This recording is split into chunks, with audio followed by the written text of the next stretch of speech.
It was a normal day in July for the Seitz family until their whole life was turned upside down. Kyle Seitz was supposed to bring their 15-month-old baby Ben to daycare, but mistakenly forgot, leaving his child in a hot car for nearly 8 hours. Now, almost 9 years later, baby Ben's mother releasing years of pain and suffering in her new memoir, The Gift of Ben, Loving Through Imperfection. It's a story of healing, forgiveness, and love. A devastating story now out of Ridgefield, where police are investigating the death of a toddler who was locked in a hot car.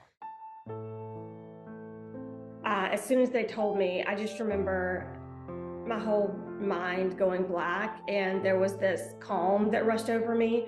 And then people talk about your life flashing before your eyes, and I never believed that, but it actually did. Their whole world turned upside down. So then I actually drove to the police station and walked in and asked if there was something going on with our family, and then they took me to the hospital. But the days, months, and years following the loss of baby Ben filled with obstacles and overcoming such a traumatic loss. And so then I asked the doctors, and I think at first they couldn't understand why I wanted to see him, because how could a wife or a mother just be okay and want to see their husband after it happened. But then they just walked me back to his room, where I repeatedly told him over and over that I loved him. As a sentencing court, I do believe Mr. Seitz endured a sufficient level of suffering. I cannot punish him more than this event has punished him. For me, there was never even an instant or a millisecond or anything that I questioned that this was just a horrible accident. Her love for Kyle continuously wavering. I've taken a 8-year-long journey to try to understand love and forgiveness and what love really means. But never defeated.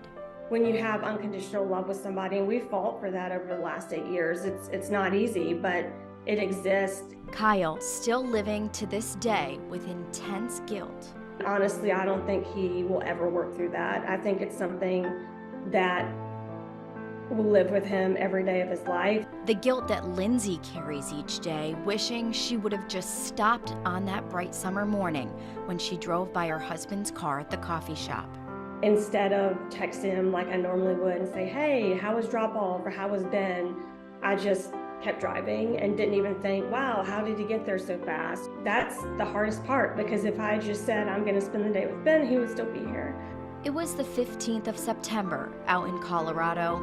The mountains so high, but Lindsey at her lowest. So then I just drove to Aspen, and that's when I found Ben again and found God again, to be honest.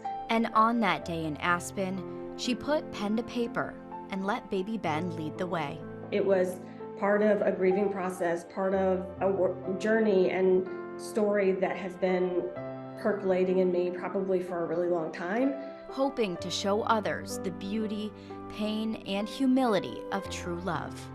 Your love and your connection that you have with your children, even if they pass, lasts your whole life and it'll last forever. But also the unfathomable pain and suffering.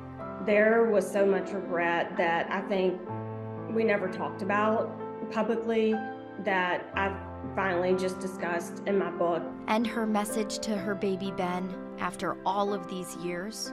I would want to tell him that he allowed me to love myself so that I could love other people, which is the greatest gift you can get. So, will the Seitz family ever be whole again?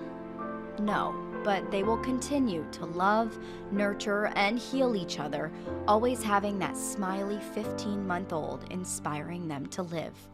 Lauren Zenzi, Fox 61, Connecticut's news station.